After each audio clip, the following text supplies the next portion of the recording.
Welcome to the Dogs Podcast with your hosts, Blake Reneker, Justin Charles, and Josh All.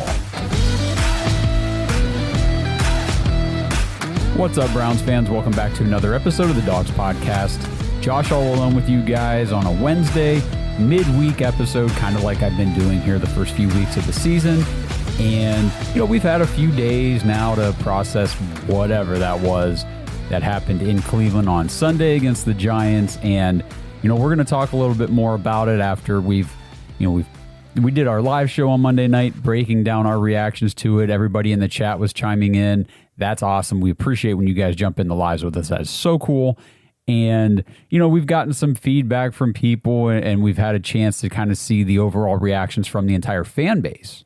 So we'll break some of that down here today because, we mentioned it on the show Monday night, and I kind of want to double down on the whole "can the Browns fix it" question that I've been getting from everywhere, from social media, from friends, family, just anybody who knows that I'm a Browns fan is like, hey, is it over? Or can the Browns turn this thing around? So we'll talk about that. And again, we mentioned it on Monday night's show, but I will go into a little more detail here, talk about some injury news from today's practice and updates from Kevin Stefanski and all that kind of stuff. So just give you guys that midweek update. If you could, please, on YouTube, like this video, subscribe to the channel. And, we're past the 10,000 subscriber mark. You guys are awesome. Best audience in the world. And now it's on to, the next goal is 15K and then 20K. So let's keep going. If you're watching this content and you like the show and you haven't subscribed, just tap the subscribe button. It's free. It doesn't cost you anything. It just helps out the show a ton. And make sure you tap the notification bell so that way you get an alert every time we post a new video, new content, anything like that, because we are very active all over all social medias, YouTube, and then also you can follow us at The Dogs Podcast on Twitter, Facebook, Instagram, TikTok. We're doing it all. So let's dive in here and talk real quick about the injury updates from today. Just some quick hitters. The Browns have officially placed right guard Wyatt Teller on the IR, so he is now going to confirmed miss at least 4 games. So that means that third-round rookie Zach Zinter, who came in for Teller when he was injured during the game on Sunday, he's going to get his early career debut to kind of audition his potential to be a piece of this offensive line moving forward into the future, because we know that just talking all offseason about contracts and players and ages and things like that, this was probably going to be Wyatt Teller's last season with the Browns anyway, and now Zach Zinter gets to come in here and show that he can hold his own. He can be that future guard that the Browns drafted him to be. I think that pretty much confirms Wyatt Teller will not be a member of the Browns in 2025. So we'll see. Hopefully, when Zinter came in on Sunday, he played well. He held his own and was one of the higher graded linemen. Of course, he had far fewer snaps than the rest to look horrible, which the others had plenty of snaps to look horrible. But, encouraging for a first-time early season, he gets thrust in there type of situation. So Zach Zinter starting for at least the next 4 weeks, as long as he doesn't get hurt. You never know with this team, right? You just never know. This is the one name that concerned me when I saw it on the report, and it wasn't the name being on the report. We knew Myles Garrett wasn't going to practice this week. We know he's dealing with injuries, but it's the new injuries listed that are concerning. Well, I should say injuries. It's just there's 2 new ones. One's concerning. Not practicing today, listed as obviously those feet injuries that he's been dealing with for the last 2 weeks. And now he's added with a thigh injury, which, okay, not really a big deal on the thigh injury. That is what it is. Achilles.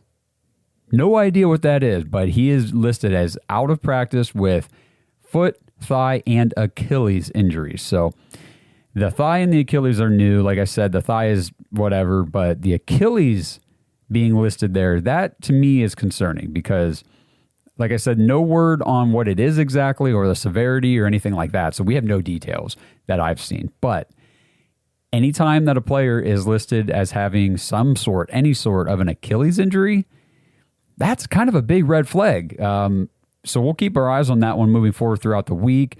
as far as like Kevin Stefanski, what his comments and everything is that Miles is still planning to play through his injuries. He's going to, fight through it. He's fought through injuries before and played and all that kind of stuff. But the Achilles thing, that's not good. Now, it might be a very minor thing. Who knows? But, we saw this whole thing, and obviously the most recent, if you play fantasy football, definitely, though, anytime you hear Achilles right now, you're like, oh, CMC. Christian McCaffrey, I mean, the dude's flying over to Germany now to get, specialized treatment for his Achilles injury just to try to heal faster to get back out there this season. And to see Myles Garrett, who, I mean, the dude lives and makes his impact in the game on his speed and burst and explosiveness, to be listed with an Achilles injury, that's concerning. So we will definitely keep track on that one. Other players not practicing today on Wednesday, Jack Conklin out with the hamstring. I expect him to miss at least Sunday's game in Vegas, probably the next game in Washington. Like, these hamstring injuries linger. He's an older vet now, lineman, was already dealing with injury, hurt his hamstring somehow, whatever. I don't know. I don't know what's going on with Jack Conklin, if he's going to get out there this year or not. Jed Wills not practicing today with his knee injury. Honestly, I wouldn't be surprised if he sits out and misses the game in Vegas now, too. We could very well be seeing that patchwork offensive line where Joel Bitonio is over at left tackle with Posick over at right guard, Nick Harrison at center, and then you've got Zinter and DeJuan Jones. But we'll see how it goes. Just not a great situation for this offensive line that's already struggling. Jerome Ford missed practice today with a knee injury. Not really sure when or where that one occurred, if it happened during the game and I missed it or just didn't register with me. Drop it in the comments. Let me know a little more information about that if you guys have it, because I haven't seen anything else. Don't know the severity. It could just be a inflammation thing just to start out the week. But again, practice reports on Thursday, Friday, going to be very important. Again, it's a running back, so the way this offense is operating right now, I'm not sure it really freaking matters. We don't seem to want to run the ball. Speaking of running backs, Pierre Strong, still not practicing with his hamstring injury. I doubt he plays or anything on Sunday, so he'll be out. David Njoku, not practicing with his ankle sprain. This is a guy for sure got to watch the next two practice reports this week. My guess at this point, I mean, he's probably 50-50 at best right now to play on Sunday. These high ankle sprains are a bitch for these players. They really are. I mean, you hear a lot of times that having an ankle fracture is actually better than having a high ankle sprain, just because the fracture can heal better and more complete, whereas these high ankle sprains are painful, just as painful and harder to heal. So hopefully, he's back out there on Sunday, but if not, look for him in the next week or two. But, he's fighting through that right now. And then Jordan Hicks is the last guy not practicing today with injury, listed as ribs and elbow. I think he should be good for Sunday. And that dude has been playing awesome football for this Cleveland Browns defense. So getting Jordan Hicks on the field Sunday will be great for the Browns as they continue to pretty much only have success on the defensive side of the ball. Speaking of only having success on the defensive side of the ball, we got to talk about this offense. That is the talk of the town right now because it's bad. It's pretty awful. And we came on the live show Monday night, and I think there was a lot of people who took some of our Twitter posts and Facebook posts and stuff out of context the other day and assumed we were only blaming Deshaun Watson for all of the offensive woes. And that was not the case at all. Like, if you watch the live show, watch that episode from Monday, we said about 1 million freaking times that the entire offense is horrible. Everybody is just dropping the ball. Receivers actually dropping the ball. Offensive linemen just completely whiffing on blocks, not holding blocks. They suck. And I'm sorry, but Deshaun Watson is also to blame. He's holding the ball way too long. I got some numbers on that. And he's obviously some of the sacks are not on him. There's nothing he can do. But other situations, he's holding the ball too long and taking sacks whenever there are guys open that he could be throwing the ball to. So It is a mixed bag of garbage for this offense right now. Everybody's at fault. Everybody's to blame. Nobody is excused from this whatsoever. And that does include Deshaun. So for the people who don't want to hear that, and trust me, for this podcast, for us, this is hard for us to come out and be like, okay, he is now becoming he's a problem. He is one of the problems on this offense because we have been his biggest supporter. If you guys have followed this show, we've been the biggest supporter and defender of Deshaun Watson this entire time. And so far through 3 games, there's nothing to defend. There's nothing to support. It's awful. And that goes for the whole offense. I'm not trying to single him out, which is what I think some people are assuming, because just to give you guys a little insider details on some things, behind the scenes, we rarely get like messages, DMs and stuff on Twitter or Facebook or anything from people. But yesterday we got like an onslaught of messages from people calling us racist because we were blaming Deshaun Watson for the offense and everything like that, and gotten some pretty heated discussions with some people and said, listen, how is it racist to criticize the quarterback's play on the field? And I can't believe how many people's argument was you can't blame the quarterback, or we're racist for blaming the quarterback when we should be blaming the wide receivers who are also black. So I don't understand how it's racist to blame one black person for their performance on the field when we should be blaming other black players. Like, the skin color doesn't matter. It's did you catch the ball? Did you not? Did you hold your block? Did you not? Did you throw the pass in a good spot, or did you sail it over the receiver's head? That's what we're evaluating. I don't give 2 shits what your skin color is. Never have, never will. Obviously, if we were racist, we probably wouldn't be following any major pro sport, because I'm pretty sure there's a whole mixed bag of races in every single one of those. I'm kind of wearing like a number 24 jersey right now, which is Nick Chubb. I wouldn't be wearing that. I wouldn't have these jerseys on the back here. Let's not be stupid, guys. Let's not go play these dumb, arguments when I get it. It's like I said, it's not easy for us to be talking about how bad Deshaun Watson has been because we've supported him so heavily. But, you got to take the information as you have it. And right now the information on the field is not good. So just, if you guys are going to start sending us all these hate messages, just be prepared. We are going to fire back. So through 3 games, I want to break down some of these stats. The Cleveland Browns, 3 games, 2024. We have 4 total red zone drives. That is the fewest in the entire NFL. Mind you, this is an offense that before the season we were told was going to be explosive. It was going to be fireworks. It was going to be juicy, said David Njoku. Tons of touchdowns and all this stuff these guys are talking about. Well, we've seen none of that. 3 games, 4 red zone drives. Are you kidding me?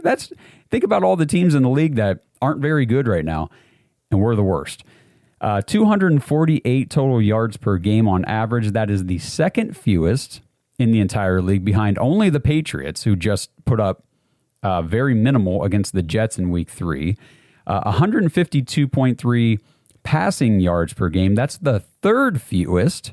I got some stats to show you how bad that is too. And then 95.7 yards per game rushing. That is bottom 10 for a Cleveland Browns offense that used to be top 10 all the time, if not top 1, 2, 3 in rushing yards per game. I understand we don't have Nick Chubb, and he was a large part of that. The offensive line is not doing very well. The play calling, the quarterback play, all of it, none of it is helping the situation. 16.7 points per game. That's also bottom 10. We're not scoring jack squat. We can't even get close to 20 points. And we have only scored a grand total of 5 touchdowns on offense. And that's tied for the third fewest in the league. Pretty damn pathetic. Let's just go over some more stats. 16 sacks in 3 games. Again, blame the offensive line, blame Deshaun Watson, blame the receivers for not getting open, whatever. It's all of it. It's not this one or that one. It is all of it combined, but still this offense has put out 16 sacks. That is a 17-game pace of 90 freaking 1 sacks on the season. The league record, by the way, is 76. Sacks taken by David Carr, not Derek Carr.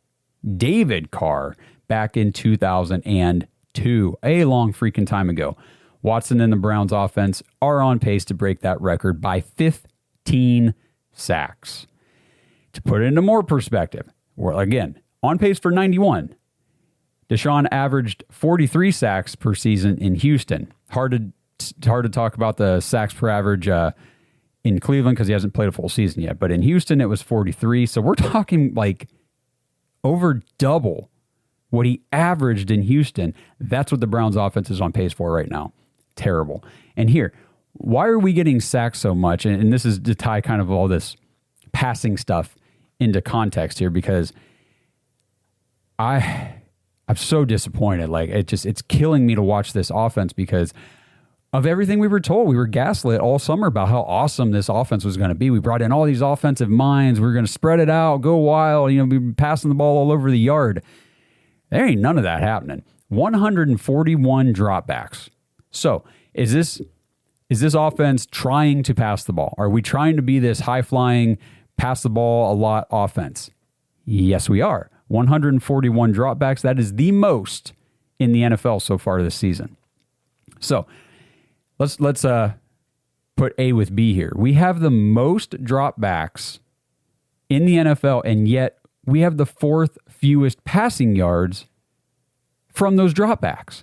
So we're dropping back to pass more than anybody in the league. And we damn near have the lowest passing yardage output to show for it. Terrible. We have 551 total passing yards, like I said, fourth fewest. The freaking Carolina Panthers, and the only reason that they're above us is because they got a 300-some yard game out of Andy Dalton. But even with the two piss-poor weeks out of Bryce Young, they're ahead of us. The Tennessee Titans with Will Levis and whatever the hell he's doing, they're ahead of us. The Indianapolis Colts have more passing yards than the Browns, and Anthony Richardson completes like 8 passes a game. This is unreal. It's absolutely unreal. It's unacceptable. It's inexcusable. And we've got a lot of work to do, which I'll get to here in a second. But the a note I added here. The Raiders have the third most passing yards in the league so far. So that one's going to be interesting to watch on Sunday after we just let Daniel Jones carve us up. So we'll see how Gardner Minshew fares against the Browns defense, considering he almost beat us and probably should have beat us with the Colts last season. I digress. A couple other stats here. The Browns are 31st. Mind you, there's only 32 teams. We are 31st in the NFL in the usage of pre-snap motion. We are back, like we talked in week 1, to not doing what we claimed we were going to do and what the NFL has. Any data analyst you listen to about NFL offenses right now in 2024 and going back last year to 23, the teams that have the most successful offenses, the highest yardage, the most points, and all that kind of stuff are the ones that utilize a heavy rate of pre-snap motion. We are 31st in the NFL. By the way, who's first in pre-snap motion? The New Orleans Saints. Their offense looks pretty damn explosive so far this season, outside of that this past weekend when they had like their low-scoring slugfest with the Eagles. But overall, that offense has been humming and putting up yards and points. And the Browns are 15th, so pretty much middle of the road in play action pass. Dan Orlovsky, I think it was, on Twitter was posting a real simple post. He said, if you're not using pre-snap motion and play action pass in the NFL right now, you're not going to be successful. Well, we are 31st in pre-snap motion, 15th in play action pass. It's bad. It's bad. It's really, really bad. And when you watch the games, it's bad. And I know... So here's the thing. So we're week 3. Week 1 comes and goes, and you're like, okay, still all of my preconceived notions about what I believe about this team or that team, the league in general, are still based on the previous year. Because it's only been 1 week. It's only been one game for every team. We don't really know what we have yet. Week 2, you get a little more information, but still you're basing a lot of stuff off of last year. And then, well, was week 1 a fluke for some teams, or was week 2? What's the truth? And then week 3 comes, And now you're starting to see where the trends are, where the differences are, and where things are starting to even out in the current season. Obviously, week 4 is going to just take that to a whole new level. But so week 2, we come in, we're like, hey, look, we got blown out at home by the Cowboys. Cowboys were a great team last year. We assume they're a great team this year. You know, let's just hold off. Let's not overreact. Let's bounce back in week 2 and get a win. We got some winnable games coming up. Week 2, we go to Jacksonville. We play a lot better on offense, or I should say more efficient, but we still don't score a ton of points.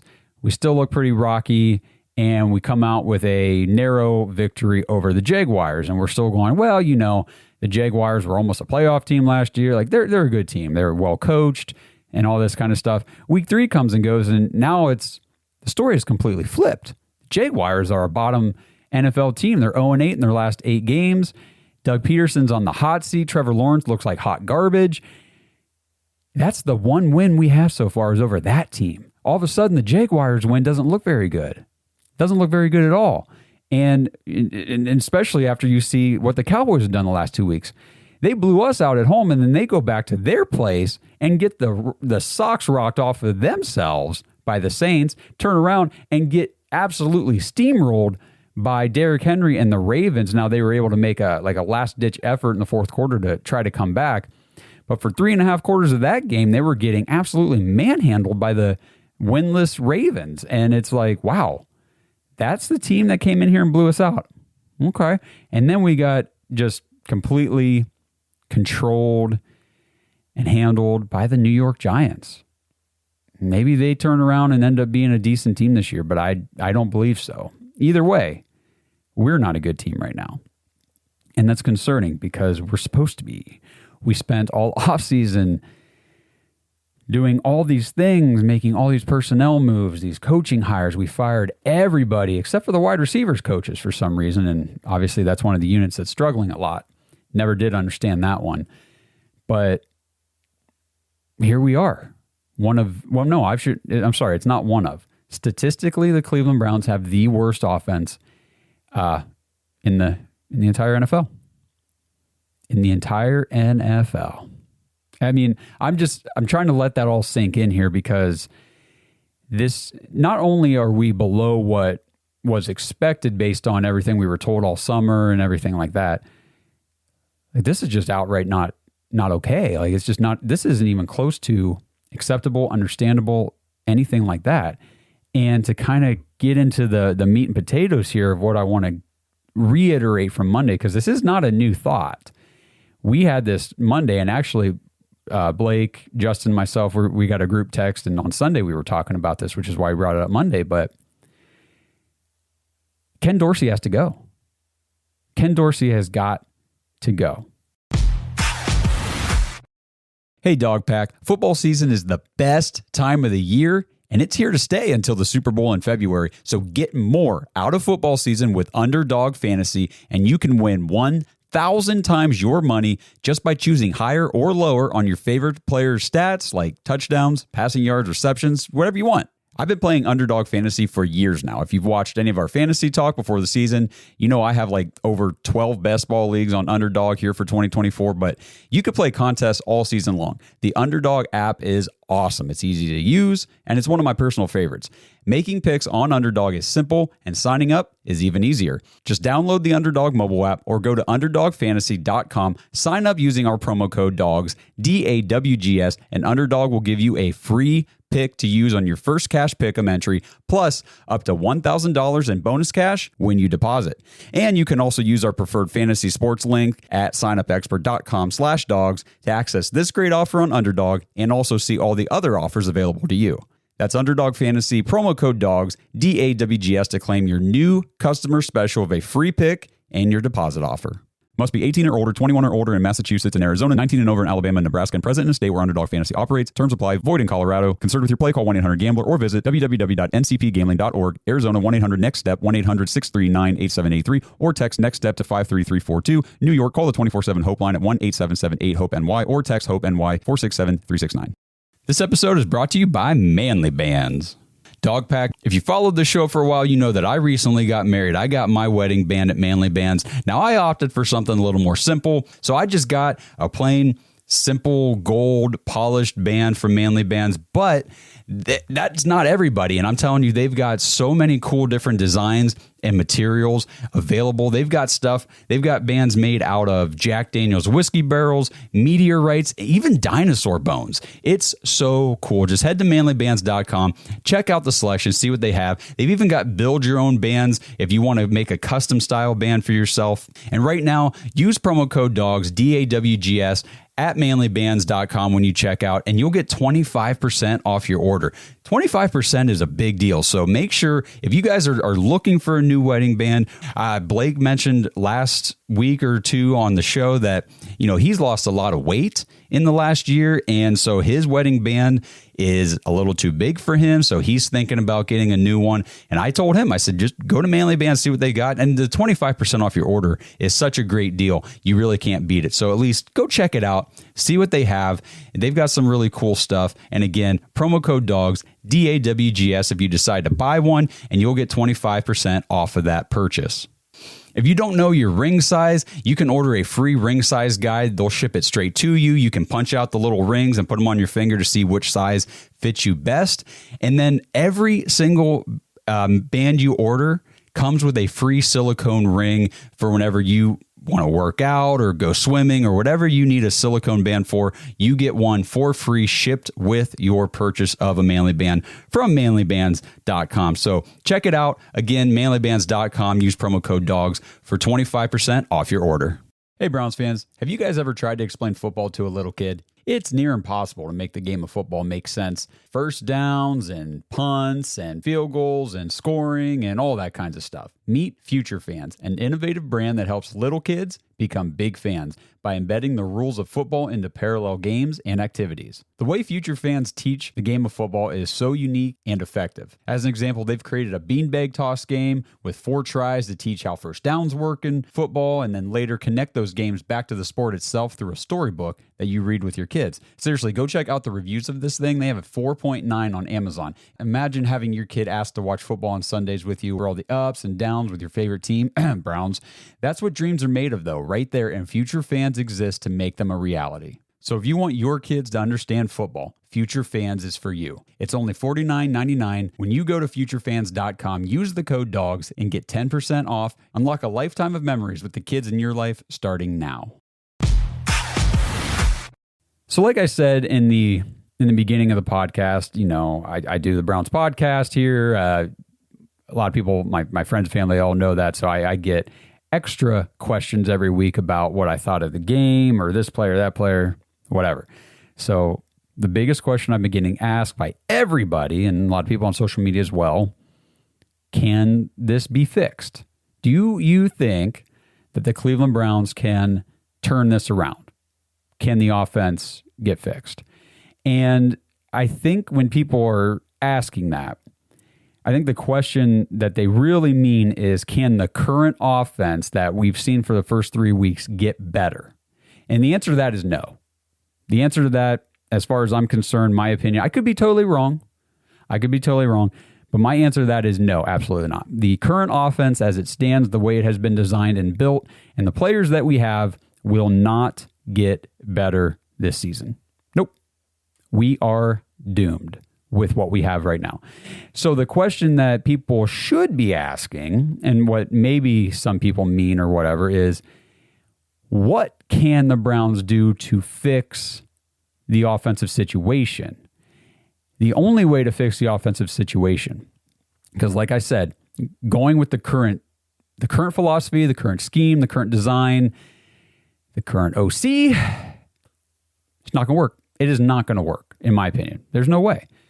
The only way this gets turned around, they have to fire Ken Dorsey. Now, I don't say that lightly. If you guys, obviously, if you've been with the show for a while, we do not just knee-jerk call for people's jobs. We have never called for Kevin Stefanski's job. We are not knee-jerk, got to fire this guy, got to fire that guy, overreact in that regard. But there have been 2 guys that we have called for the Browns to fire mid-season before, and it was Joe Woods and Mike Prefer. And Joe Woods, we started talking about the Browns needing to move on from him probably, if memory serves correctly, I think we were about halfway, maybe a little over halfway into his first season here in 2020. But the Browns started winning the games, making the playoff push, so we kind of backed off the fire Joe Woods talk.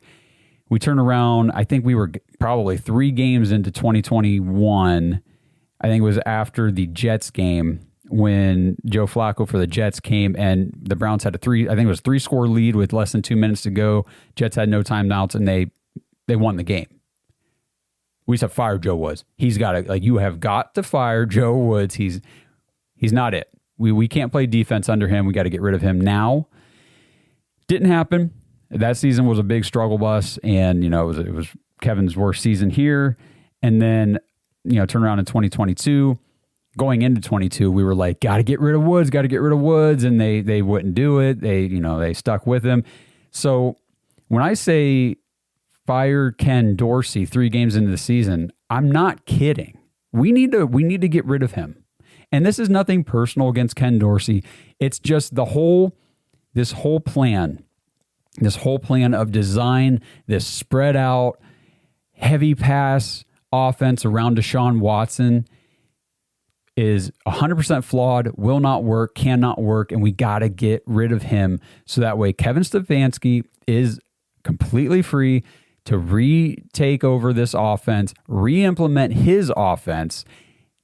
These guys were all here last year. They know how to run that offense. It's all familiar stuff. They can get back into that. We need to get the quarterback back under center. We need to run the ball. We need a heavy dose of play action passes. We've got to get, I think Blake said the other night, we need the plays where Nick Harris is back in there at fullback. We need to start getting more creative in that regard because this stuff that we've seen for the first 3 weeks, it's not going to work. And the only way to really just clear the path for us to get back on track with the offense is to get Ken Dorsey out of the building. And,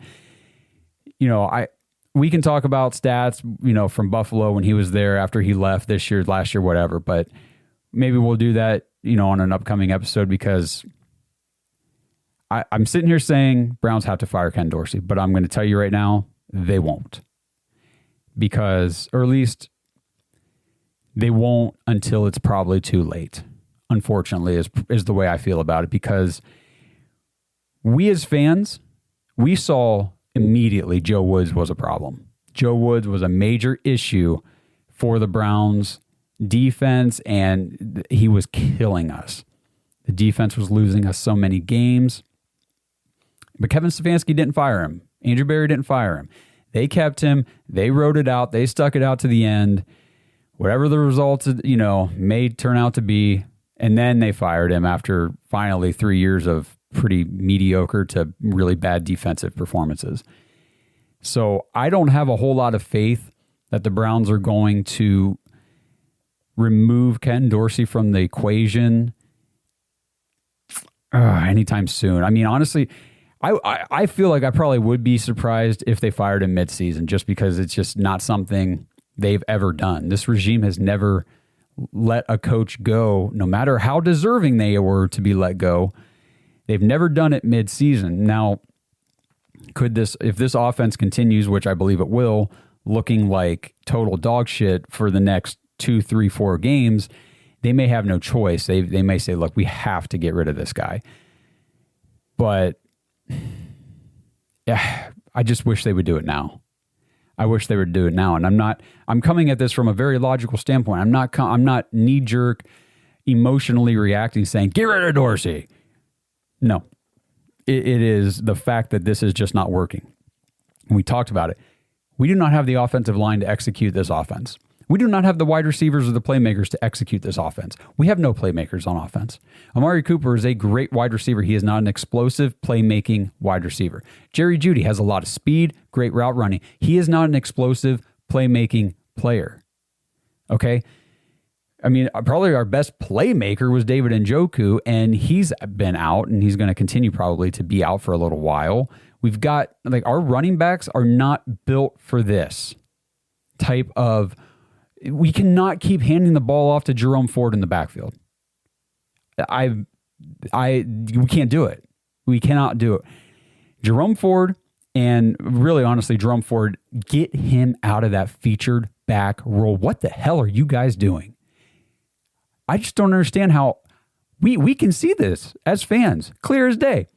But for some reason, these highly paid professional NFL coaches and talent evaluators can't see it. The dude is not a featured back. Get him into his change of pace role. Let him play on the passing downs. Let him come in on the second and third and longs whenever we need a big play.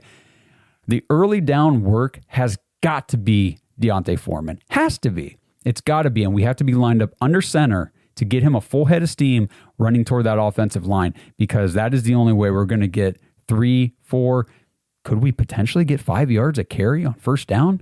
Maybe once or twice a game? Who knows? But we're not even trying right now, and that's the most frustrating part. So to me, to reiterate, can the offense as it currently exists get better? No. Nope, I do not believe so. Can the offense get turned around? Yes, but it requires getting rid of Dorsey. Again, nothing personal, but just whatever you put together here, it's not going to work. It's not going to work. So you got to go. Sorry. Nothing personal. It's just business. Kevin Stefanski has to get this offense back completely under his control. Yes, I know he's the one out there calling the plays, but he's calling Dorsey's plays. And this marriage between these two is not working because they don't have the same mindset. And I do agree with a lot of people who say that, the other route you could try is taking play calling away from Kevin and giving it to Ken Dorsey because it's his offense. Let him call the plays. But for me, I don't think it matters who's calling these plays because no matter what, the plays are for an offense that can't run them. So I don't care if it's Kevin calling plays or if it's Dorsey calling plays. You're calling plays for an offensive line, for wide receivers, running backs, and for a quarterback who cannot execute the plays. So it doesn't freaking matter who calls the plays. It's the offense that's being called. That's the issue. And to fix that issue, Dorsey got to go. Kevin takes it back over. I've got faith in Kevin Stefanski because I've seen it before. Guys, you've seen it before. We've all seen it. We saw him last year take a team that looked like, oh boy, this could get pretty rough whenever Deshaun Watson went down with a shoulder injury. What did Kevin Stefanski come out and do? He beat the San Francisco 49ers with P.J. Walker at quarterback. And P.J. Walker is not a good quarterback. He orchestrated that win against the Steelers with DTR at quarterback. That was a rough game, but he made it happen. Stefanski can unite the locker room. This team can rally. I want to make sure that's clear. The Cleveland Browns can rally. We can bounce back. We can win games. We can still make the playoffs. The season is not over. We're still in very good hands, but we also have hands on this thing that belong to Ken Dorsey, and those need to be removed. They need to be taken off, put to the side, out of the building. I'm sorry. It just didn't work. It's not like a you suck at your job, you're getting fired type of deal. It's that, look, you came up with a plan. The plan isn't working, and it's clearly not going to work. So now we're going to move on and try to fix this another way. That is my take. And I think, I'll get Justin and Blake's opinion on it too, but I'm pretty sure that's where they're at with this. We just have to get back to Kevin Stefanski, Cleveland Browns basics. We tried this. We thought we could design a whole offense around Deshaun Watson. And just to kind of have a quick discussion about Deshaun, in my opinion, you got to give him the opportunity because he is your starting quarterback. You have to give Deshaun the opportunity to run that Kevin offense and see if he can make it work. And if he can't, I think you give him a game or two, depending on what your standing is, record-wise and who your opponents are. Give him a game or two running that Kevin offense. Obviously, he ran it last year a little bit. He knows what that's all about. See how the offense looks. If it's not a whole lot better, you got to make a change. You got to try Jameis and see what the difference is. It's the only way you're going to know. It's like doing scientific experiments, right? You got to have your variables. You got to have your constants. Well, let's put the line out there. Let's put the receivers out there. Let's run Kevin's offense with Deshaun and see how it looks. And then if it doesn't look good, let's run it with Jameis and see if it looks better. If it looks better, we found our problem. If it doesn't, we're just hosed. That's what we got to do. That's what we have to do, is experiment here and figure out what is going to work, because we already know that this Ken Dorsey spread it out offense, again, this is not all on one person. It's not all on Dorsey, but it is his plan that's not working. So we got to get him out and get his plan gone. The offensive line has been terrible in this plan. Now, could the offensive line be better running the Kevin Stefanski offense? Maybe. It's worth a shot. We know they sure as hell can't run this one, so we might as well try his. Can the receivers run better routes and get open better in the Stefanski offense? I don't know. Maybe, but we already know they can't really do it in this one. Can Deshaun Watson run the Stefanski offense? I don't know, but he can't run this one. Not with this line, not with the way the receivers are playing. All this stuff is just bad, and broken. So take what we already know is broken, and that is the offensive system. Get it out the door. Get the old offensive system back in place quick and go from there. But that has not happened yet this week, so I am expecting another low output from the offense in Vegas. I really do not expect anything to change or look much better as long as we continue to try this whole Dorsey experiment. So that's my take on everything.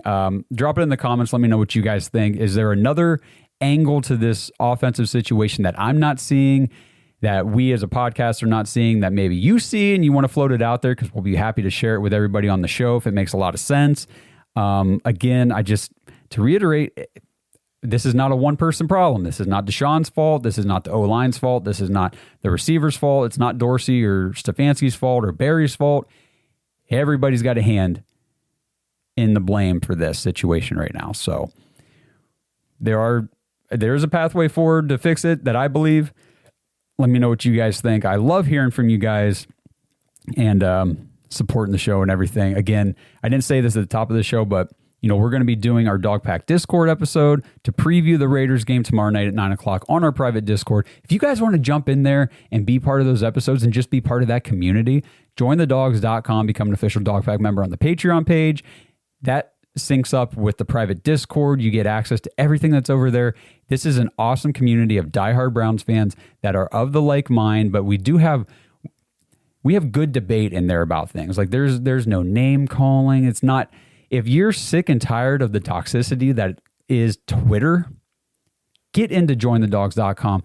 The Discord is a very good place to voice your frustrations, your concerns about the Browns, and just bounce your thoughts and everything off of all these other people in there that are, they're just good people, and they're going to have good discussion with you, whether they agree or disagree. We all talk about it, and it's like we're just one big Browns backer community online family, and it's awesome. So if that interests you, again, it's like the lowest tier on Patreon is like $5 a month.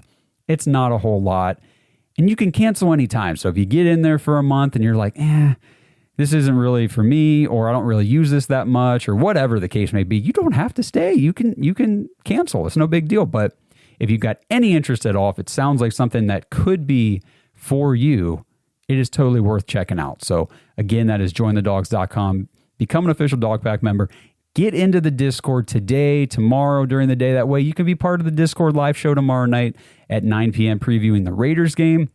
And then I did want to put a PSA out there real quick about the show for next week, just in case we run out of time and forget to mention it tomorrow for the preview. But next week's going to be a little bit shaky for everybody in the Dogs podcast because we're all going to be spread out.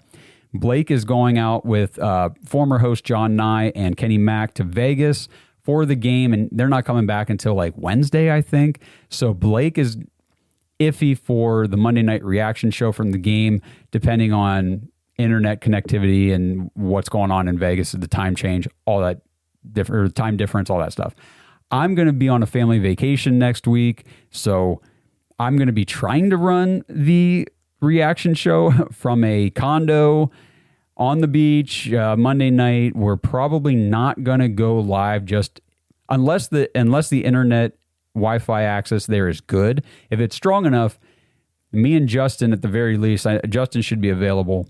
But we'll try to do a live, but don't count on it, is what I'm saying. So just stay tuned. And if we aren't able to go live, Justin and I are going to do a reaction show, and then we're going to post it, or I'll post it, again, pending upload speeds and all that kind of stuff, immediately after we're done. So you should still get the reaction show Monday night. But again, live, I wouldn't count on it. Don't rule it out, but don't count on it.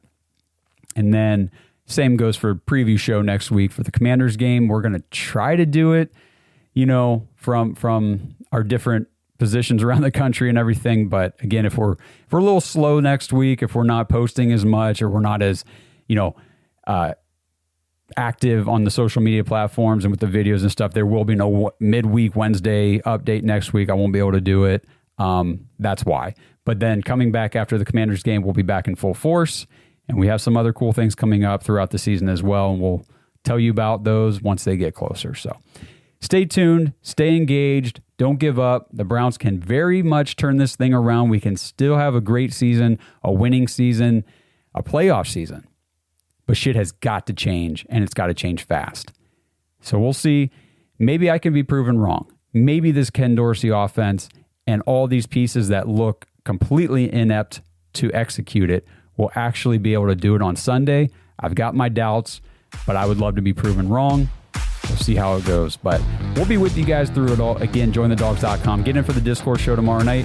And until we see you guys on the preview for the Raiders game, let's go Browns. Thanks for listening to another episode of the Dogs Podcast. Make sure you subscribe on YouTube and follow us on Twitter at The Dogs Podcast. Get your thoughts on the show at thedogspodcast.com.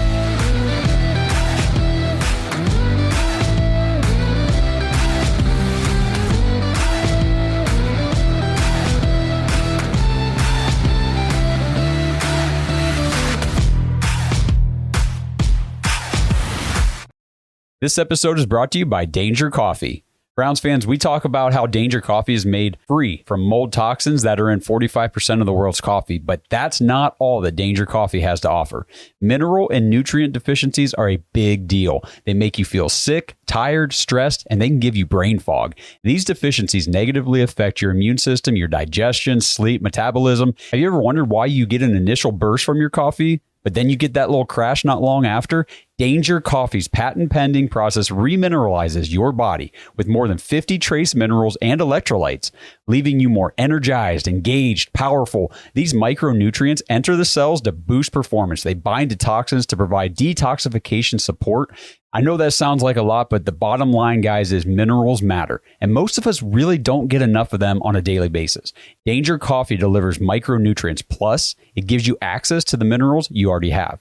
Head to dangercoffee.com, use our code DOGS, DAWGS, for 10% off your order. And that code can be used over and over. So you get 10% off every order you make using code DOGS. It's time to start every day off with a cup of coffee that gets you going and actually keeps you going. Dangercoffee.com, code DOGS.